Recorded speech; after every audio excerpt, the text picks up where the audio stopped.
নমস্কার, আমি ডক্টর দীপানিতা পাল, homeopathy consultant. আজ এই ভিডিওটির মাধ্যমে বলবো যারা গ্যাস অম্বলের সমস্যায় ভুগছেন তাদের রাত্রিরে ডিনারে কোন কোন খাবারকে প্রাধান্য দেবেন এবং কি কি নিয়ম আপনারা যদি ফলো করেন তাহলে সকালে উঠেই যে আপনারা গ্যাস অম্বলের ট্যাবলেটটা খাচ্ছেন সেটা একদমই বন্ধ করে দিতে হবে। প্রথমেই বলবো আপনারা যে ডিনারটা করছেন সেটা শুতে যাওয়ার ঠিক 2 ঘন্টা আগে করে নিন।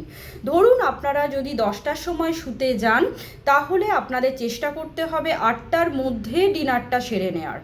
নেক্সট যে পয়েন্টটা হচ্ছে আপনাদের ডিনারে কিন্তু শাক পাতা জাতীয় খাবার একদমই রাখবেন না, কারণ এই শাকের মধ্যে আপনাদের ফাইবার যেহেতু বেশি থাকে তার জন্য কিন্তু হজমের একটা সমস্যা রাত্রিবেলার দিকে হতে পারে, যেহেতু আপনারা 2 ঘন্টা পরেই শুয়ে পড়ছেন এবং আপনাদের ডাইজেশন প্রসেসটা কিন্তু স্লো হচ্ছে। যদি এগুলো আপনারা দিনের বেলায় যদি রাখেন তাহলে সেক্ষেত্রে আপনারা বিভিন্ন রকম অ্যাক্টিভিটিস করছেন, তার ফলে কিন্তু হজম সহজেই হয়ে যাচ্ছে। তাই রাত্রিবেলা ফাইবার রিচ খাবারকে একটু অ্যাভয়েড করে চলবেন। নেক্সট যে পয়েন্টটা হচ্ছে ডিনারের ঠিক পরেই আপনারা চেষ্টা করুন একটু হালকা হেঁটে আসার, তাহলে কিন্তু এই হাঁটার মাধ্যমে আমাদের বাউল মুভমেন্টটাও হবে এবং একটা হজম প্রসেসটাও কিন্তু আপনাদের অনেকটাই হয়ে যাবে। তাই চেষ্টা করুন একটু ডিনারের পর একটু হেঁটে আসার।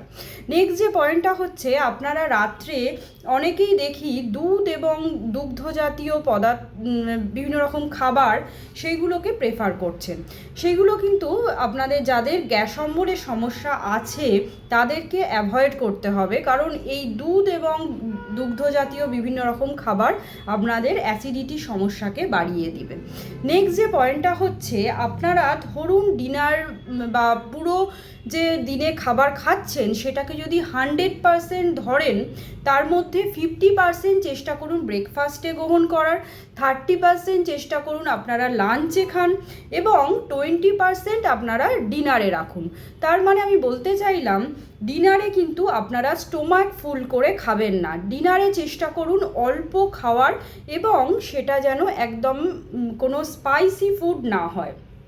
কারণ যদি তেল মশলা জাতীয় খাবার খান বা কোনো ফ্রাইড আইটেমস আপনারা ডিনারে নেন সেক্ষেত্রে দেখা যাচ্ছে আপনাদের কিন্তু হজমের সমস্যা হবে। তাই চেষ্টা করবেন আপনাদের যে তেল মশলাযুক্ত খাবারকে একটু অ্যাভয়েড করে চলার। কি কি রাখবেন তাহলে ডিনারে প্লেটে যারা রুটি খেতে চান রুটি রাখতে পারেন, যারা ভাত খেতে চান অল্প পরিমাণে ভাত রাখলেন, তার সঙ্গে একটু তরকারি রাখবেন এবং চিকেন করে খেতে পারেন, চিকেন স্টু করে খেতে পারেন, চিকেন স্যুপ করে খেতে পারেন। এছাড়াও ভেজিটেবিল স্যুপ, যারা ভেজিটেরিয়ান আছেন ভেজিটেবিল স্যুপ আপনারা রুটির সঙ্গে বা ভাতের সঙ্গে এরকমভাবে আপনারা ভাগ করে খেতে পারেন। এছাড়াও মাছের আইটেম রাখতে পারেন, সেটাও হালকা পাতলা ঝোল হতে পারে বা একটা ভাজা মাছ রাখলেন পাতে, সেটা প্রোটিনের চাহিদা আপনাদের মিটিয়ে দেবে।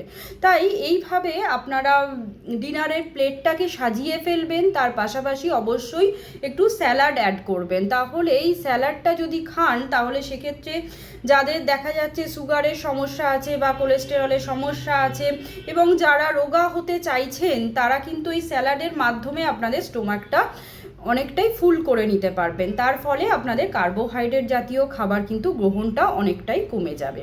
তাই এইভাবে আপনারা ভাগ করে নিন এবং খাবারের যে আমি নিয়মগুলো বললাম সেগুলো ফলো করে চলুন, তাহলেই দেখবেন আপনাদের প্রতিনিয়ত যে গ্যাস অম্বলের সমস্যায় ভুগছেন এবং তার জন্য আপনাদের একটা করে ট্যাবলেট রেগুলার খেতেই হচ্ছে সেটা কিন্তু আস্তে আস্তে বন্ধ হয়ে যাবে এবং আপনাদের ওই ট্যাবলেটের যে সাইড এফেক্টগুলো হচ্ছে শরীরে সেটাও কিন্তু আপনারা ভুগবেন না।